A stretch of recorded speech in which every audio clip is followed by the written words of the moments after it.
하나님의 말씀은 역대하 14장 말씀입니다. 아비야가 그 열조와 함께 잠에 다윗성에 장사되고 그 아들 아사가 대신하여 왕이 되니 그 시대의 그 땅이 10년을 평안하니라. 아사가 그 하나님 여호와 보시기에 선과 정의를 행하여 이방 제단과 산당을 없이 하고 주상을 회파하며 아세라상을 짓고 유다 사람을 명하여 그 열조의 하나님 여호와를 구하게 하며 그 율법과 명령을 행하게 하고 또 유다 모든 성읍에서 산당과 태양상을 없이 하며 나라가 그 앞에서 평안함을 얻으니라. 여호와께서 아사에게 평안을 주셨으므로 그 땅이 평안하여 여러 해 싸움이 없은지라. 저가 견고한 성읍들을 유다에 건축하니라.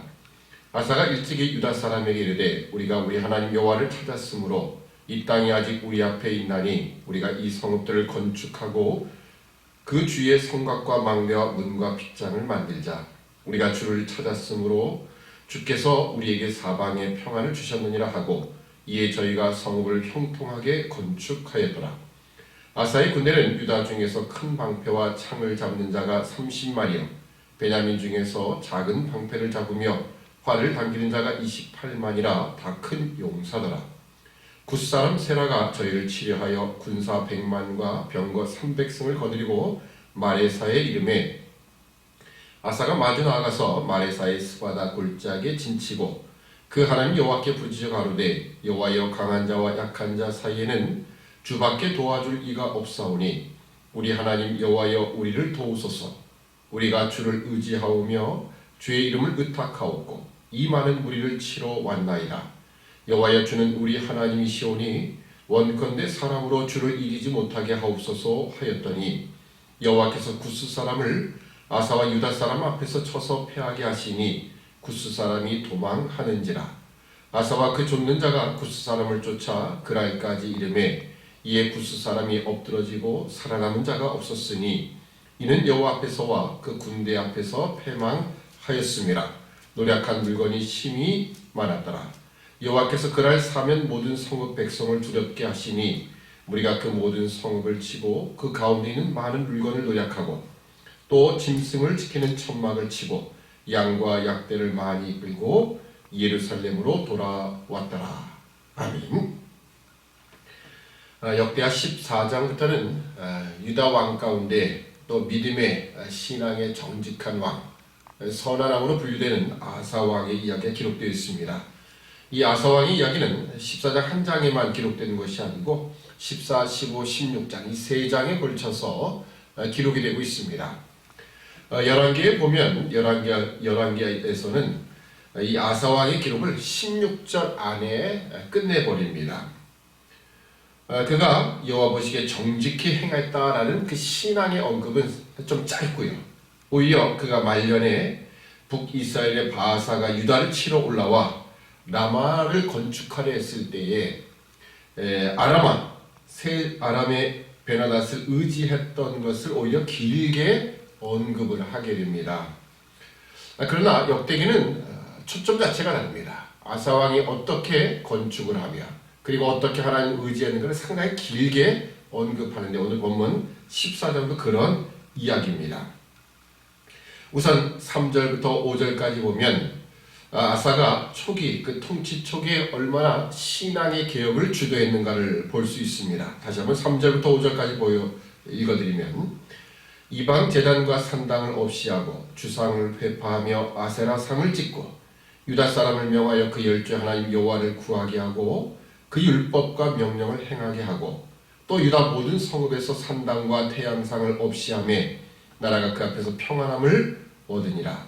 여호와께서 아사에게 평안을 주셨으므로 그 땅이 평안하여 여러 해 싸움이 없은지라. 저가 견고한 성읍들을 유다에 건축하니라. 아멘. 자, 이처럼 모든 이방 우상들과 유다 안에 있는 모든 이 우상 숭배 요소들을 다 제거했다. 그리고 오직 여호와 하나님을 구하며 그 율법을 행하도록 하며 하나님이 이런 유다 백성들에게 평안함을 허락하시고 그리고 그 평안한 기간 동안에 많은 성읍들을 건축했다라는 이런 기록이 남습니다. 자, 그런데 문제가 생기죠. 9절부터 15절까지의 내용은 바로 구스의 대박 100만 대군이 쳐들어오는 이야기입니다. 구스의 100만 대군이 병거 300승을 대등해서 바로 이렇게 유다를 쳐들어오게 되는 이 상황 속에 지금 남유다는 58만 명이라는 군사를 소유하고 있습니다. 자, 8절에 보면 아사의 군대는 유다 중에서 큰 방패와 창을 잡는 자가 30만이요 베냐민 중에서 작은 방패를 잡으며 활을 당기는 자가 28만이라 다 큰 용사더라. 유다 지파 가운데 30만 그리고 베냐민 지파 가운데 28만 총 58만의 용사들이 있습니다. 다 큰 방패와 창을 잡는 자, 작은 방패와 활을 잡는 자, 다 큰 용사다라고 기록을 합니다. 자, 100만 대군이 쳐들어와도 58만의 이런 군사들, 그리고 많은 성읍이 있습니다. 견고한 성읍이 있어요. 자, 그렇다면 100만 대군은 저 먼 나라에서 지금 쳐들어온 겁니다. 많은 군수물자를 가지고 성을 공격하지만 그것은 기간적으로 볼 때는요, 상당히 단기전에 끝내지 못하면 구스의 대군이 오히려 불리한 상황으로 펼쳐질 것입니다. 보통 이 공성전, 성을 공격할 때는 10명이 1명을 감당하기 좀 어렵습니다. 오히려 성을 지키는 입장에서는 1명이 10명을 상대할 수 있는 것이 바로 성에서 방어를 하는 겁니다. 자, 그런데 58만의 군사를 가지고 100만의 군사를 대적한다라고 했을 때 성 안에만 있으면 사실은 문제가 없습니다. 시간적으로 얼마나 오래 걸리느냐 그 차이만 있을 것이죠. 자, 그런데 오늘 아사 왕은 어떠냐? 공성전을 치르지 않습니다. 성에서 방비하는 것이 아니라 마레다라는 그 곳으로 나아갑니다. 마레사의 스바다 골짜기에 바로 마주대하여 58만으로 100만을 지금 대적한다는 겁니다. 물론 이렇게 생각할 수 있겠죠. 우리 58만의 군사는 다 큰 용사다. 창을 잘 쓰고 그리고 활을 잘 쓰는 큰 용사다. 우리가 한 사람이 두 사람, 10사람을 당해낼 수 있다. 뭐 이런 차원에서 마주대하여 전쟁을 했다라고도 볼 수 있지만 오늘 본문엔 이렇게 기록합니다. 마레사의 스바다 골짜기에 진치고 그리고서는 오히려 하나님 앞에 먼저 부르짖어 기도를 하는 겁니다. 11절 말씀 보면 그 하나님 여호와께 부르짖어 가로되 여호와여 강한 자와 약한 자 사이에는 주밖에 도와줄 이가 없사오니 여기 강한 자는 이 구스의 대군이죠. 100만 대군입니다. 약한 자는 바로 자신들 유다의 백성들입니다. 자, 강한 자와 약한 자 사이에는 주밖에 도와줄 이가 없사오니 우리 하나님 여호와여 우리를 도우소서. 우리가 주를 의지하오며 주의 이름을 의탁하옵고 이 많은 무리를 치러 왔나이다. 여호와여 주는 우리 하나님이시오니 원컨대 사람으로 주를 이기지 못하게 하옵소서 하였더니 아멘. 자, 마지막 구절을 보면 사람으로 주를 이기지 못하게 하옵소서. 이 많은 대군이 쳐들어왔지만 이들이 지금 대적하는 것은 우리 사람이 아니라 오히려 주다, 여호와 하나님이라는 것을 이야기합니다. 결국 이 전쟁은 하나님과 구스의 100만 대군의 전쟁이다라고 고백을 하는 거예요. 지금 유다도 158만의 정예 부대입니다. 아까도 말씀드렸듯이 성에서 방비를 해도 돼요. 근데 마주 나가서 함께 전쟁을 치르지만 이 전쟁은 하나님과 구스의 대군이 전쟁하는 것이다. 이렇게 고백을 하는 겁니다. 자, 결과는 어떻게 되겠습니까? 자, 12절 이하를 보면 여호와께서 구스 사람을 아사와 유다 사람 앞에서 쳐서 패하게 하시니 구스 사람이 도망하는지라. 아사와 그 쫓는 자가 구스 사람을 쫓아 그랄까지 이르매 이에 구스 사람이 엎드러지고 살아남은 자가 없었으니 이는 여호와 앞에서와 그 군대 앞에서 패망하였습니다. 아멘. 자, 이처럼 하나님께서 이 전쟁에 앞서 나가셔서 싸우시는 겁니다. 바로 아사와 그 백성, 유다 백성들의 군대에게 승리를 얻게 하셨다라고 분명히 이야기합니다. 자, 이처럼 아사왕 통치 초기와 그 번성할 시기에 이 전쟁의 이야기는 결국 세상의 힘을 의지하는 것이 아닙니다. 그 100만 대군을 대적하기 위해서 58만의 정예부대, 또 수많은 성읍, 이것이 문제가 아니라 이 전쟁은 오로지 하나님을 의지하는 전쟁, 하나님이 친히 싸우시는 전쟁이다라고 하는 겁니다. 자, 이처럼 아사 통치 초기에는 참으로 태평한 시대였고 전쟁이 일어났어도 그 전쟁 가운데 하나님이 함께 하시고 도우셔서 승리를 얻게 하시고 오히려 구스 대군이 가져왔던 모든 많은 이 군수물자, 이 모든 것을 노력하게 하시고 전리품으로 얻게 하셔서 더욱더 강성해지는 그런 일이 있음을 우리가 보게 됩니다. 자, 근데 우리가 기억할 것은, 자, 통치 초기의 그 10년의 모습을 보면 그가 하나님 앞에서 모든 우상들을 제거하고 그리고 백성들로 하여금 하나님의 율법을 쫓아 살도록 그렇게 개혁을 일으킵니다. 그리고 많은 성읍을 건축하며 견고한 성읍 속에서 많은 군사를 키우게 되지요. 자, 그런데 이럴 때라도 바로 이런 고난은 분명히 있다는 겁니다. 신앙생활을 잘하고 뭔가 하나님 앞에 우리가 잘하고 있음에도 불구하고 고난은 있을 수 있다는 거예요. 아사의 통치 초기에 이런 신앙의 개혁들이 있었음에도 불구하고 구스의 100만 대군 쳐들어오는 일이 있을 수 있다는 겁니다. 이것은 바로 어떻게 보면 우리를 연단하시는 과정이라 볼 수 있습니다. 우리 때로 이렇게 생각하죠. 내가 신앙의 길을 잘 가면, 하나님의 말씀을 잘 순종하고 믿음의 길에 서면 고난은 없을 것이다, 힘든 일은 없을 것이다, 이렇게 생각하지만 오늘 성경은 무엇라고 말씀하느냐? 오히려 고난이 있을 수 있다는 거예요. 그러나 그 고난은 징벌이 아니라 바로 우리를 연단하시는 하나님의 손길이요, 계획이다 라는 겁니다.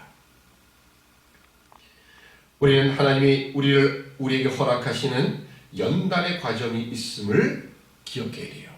이 연단의 과정을 통해서 하나님은 더욱더 하나님을 의지하도록 하시는 겁니다. 지금 군사가 많아졌지요. 정예 부대입니다. 또 성읍도 건축하고 모든 것이 태평한 시대예요. 자칫 잘못하면 자신들이 가진 힘, 성읍과 많은 물자들, 군사들, 이 힘을 의지할 수 있다는 겁니다. 근데 거기서부터 하나님을 의지하도록 하나님 이런 연단의 과정을 허락하시는 겁니다. 오늘 우리는 코로나19라는 이 엄청난 사태 앞에 어떻게 보면 우리 스스로가 상당히 초라해지는 모습으로 서 있습니다. 어떤 사람은 상당히 두려워할 것이며 또 어떤 사람들은 반면에 이것이 우리의 믿음의 기회다라고 하는 생각 속에 살아가는 사람도 있습니다. 물론 이 코로나19 많은 확진자 가운데 물론 신천지 사람이 대다수이지만 여러분 그 안에 기독교 신자가 없겠습니까? 그 안에는 믿음에 신실한 사람은 없겠습니까? 그런 사람도 있어요. 이번에 그랬다죠. 신천지가 우한에서는 그 폐렴으로 수많은 사람이 확진자가 되고 수많은 사람이 죽어가는 가운데 자신들 신천지 우한에 있는 교인들은 한 명도 안 걸렸다. 아주 그것을 자랑스럽게 그들 나름대로 모임 안에서 설교라고 하는 내용이 방송에 등장하더라고요. 근데 어떻게 됐습니까? 지금 국내에서는 신천지 사람이 상당수예요. 그건 그들 말에 맞지 않죠. 그들은 이렇게 생각합니다. 그들은 자신의 믿음 안에 들어오게 되면 사망도 없고 질병도 없고 눈물도 없다. 요한계시록 이야기를 가지고 그 14만 4천의 숫자에 들면 이 세 가지가 없다. 그래서 이 2만이도 죽지 않는다는 거예요. 영생불사한다는 겁니다. 근데 사실 상식적으로 생각해 보면요, 영생불사한다는 건 뭡니까? 늙지 않아야 되는 거예요. 근데 이만희가 지금 89세입니다. 우리나라 사람의 나이는 90이에요. 물론 TV상으로 보면 90세 같지는 않다. 한 80세나 뭐 조금 더 젊게 보면 70대 후반 이렇게 볼 수 있는 그런 모습이었어요. 머리도 까맣고 정정하더라고요. 방송 앞에서 절을 큰 절하는데도 뭐 무릎 꿇고 하는 일이 별로 어렵지 않게 보이더라고요. 그러나 가만히 보니까 늙었어요. 늙었습니다. 영생불사한다면요, 늙지 않아야 돼요. 근데 늙는다는 것 그 자체만 가지고도 사실은 신천지 사람들이 야 이거 잘못됐다 이 생각을 가져야 정상인 거예요. 근데 그들은 갖지 못합니다. 그들 스스로가 우한 폐렴 이 신종 코로나의 확진자가 되었음에도 불구하고 믿지 못하는 거죠. 자, 우리의 진정한 믿음이 어디 있을까? 신종 코로나에 걸리지 않는다. 코로나19에 걸리지 않으면 믿음이 좋은 자다. 그런 법칙은 없습니다. 성경은 오히려 우리가 믿음 생활을 잘하고 하나님의 말씀을 잘 따라 살 때에도 고난은 있을 수 있다. 그러나 그 고난이 우리를 연단하는 과정이다 라고 하는 겁니다. 우리 사랑하는 당아줄게 성도들, 우리는 언제나 하나님을 의지해 나가는 거예요. 내가 힘이 있을 때도 모든 조건이 다 갖추어졌어도 우리는 하나님을 의지하는 겁니다. 하나님을 앞세우며 하나님만을 따라가는 삶이 되어야 돼요. 동시에 우리가 믿음 생활을 잘하고 있을 때라도 뭔가 흠이 없는 그런 모습을 가지고 있을 때라도 연단의 과정은 있다라는 거예요. 그 연단의 과정을 통해서 하나님은 우리를 더욱 성숙하게 만드신다는 것. 이 코로나19 사태로 인하여 우리가 새벽 예배도 함께 모이지 못하고 또 3일 예배, 금요 기도회, 주일 예배까지도 우리가 함께 모이지 못하는 이 때라도 하나님이 이 연단의 과정을 통해서 우리도 또 성숙하게 만들어내는 귀한 기회가 될 수 있는 우리 모두가 되기를 주의 이름으로 축원합니다. 기도하겠습니다. 사랑의 아버지 하나님, 은혜와 사랑을 참으로 감사합니다.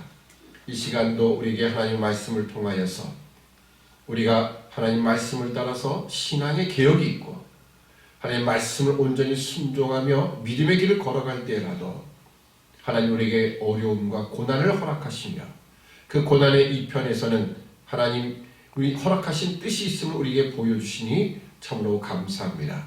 이것이 우리에게 연단의 과정이 되게 하셔서 이 연단을 통하여 더욱더 하나님을 의지하는 우리 모든 믿음의 백성이 되도록 은총을 허락하여 주시옵소서.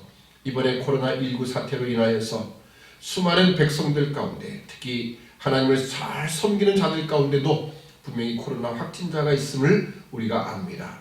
이것은 누구에게나 주어질 수 있는 일이지만 오늘 우리 믿음의 시각으로 보면 이것이 더욱더 하나님을 의지하라고 하는 하나님의 뜻이 있음을 우리가 기억하게 하시고 이 연단의 과정을 잘 겪어나감을 통하여 더욱더 성숙한 믿음의 자리에서는 우리 모두가 되도록 도와주옵소서. 감사하오며 예수님의 이름으로 기도드립니다.